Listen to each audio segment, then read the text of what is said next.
అల్లూరు జిల్లా చిన్నలపూడి పంచాయతీ పనకలకూడి గ్రామంలో coffee board అధికారులు సమావేశం నిర్వహించారు.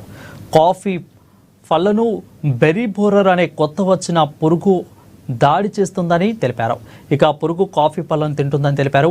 గతంలో కాఫీ పళ్ళకు పురుగులు అనేది లేదని, ఇప్పుడు పురుగుల వల్ల కాఫీ ఫలాలకు గుడ్లు పెడుతుందని తెలిపారు. దీంతో కాఫీ రైతులకు పలు జాగ్రత్తలు చెప్పారు, పలు సూచనలు చేశారు.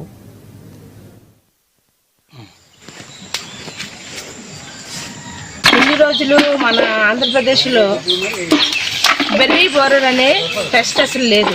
కానీ మేము ఫీల్డ్ విజిట్స్కి రెగ్యులర్గా రావడం వలన అనుకోకుండా ఈ పక్కనగుడి అనే గ్రామంలోని బెర్రీ బోరర్ని నోటీస్ చేయడం జరిగింది. ఈ బెర్రీ బోరర్ ఏంటంటే దీని యొక్క సివియారిటీ ఎలా ఉందంటే ఏదో మనకి వచ్చింది ఇంకొకరికి రాదు అనుకునే బెర్రీ బోరర్ అయితే కాదు. ఏ విధంగా అయితే కరోనా అంతా సోకిందో ఈ బెర్రీ బోరర్ చాలా త్వరగా 35 రోజుల నుంచి 40 రోజుల వరకు దాని యొక్క గుడ్లు పెట్టేసి అన్నిటికీ సోకుతుంది.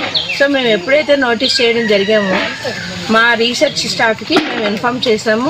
అదేవిధంగా సైంటిస్టులు వచ్చి ఇక్కడ మన ఐటీడీఏ ద్వారా మనకి అంతా కాఫీలో పనులు జరుగుతాయి కాబట్టి మన ఏడీ కాఫీ వారి సపోర్ట్తో అంతా కూడా వీళ్ళకి అవేర్నెస్ క్యాంపెయిన్లు ఇచ్చాము.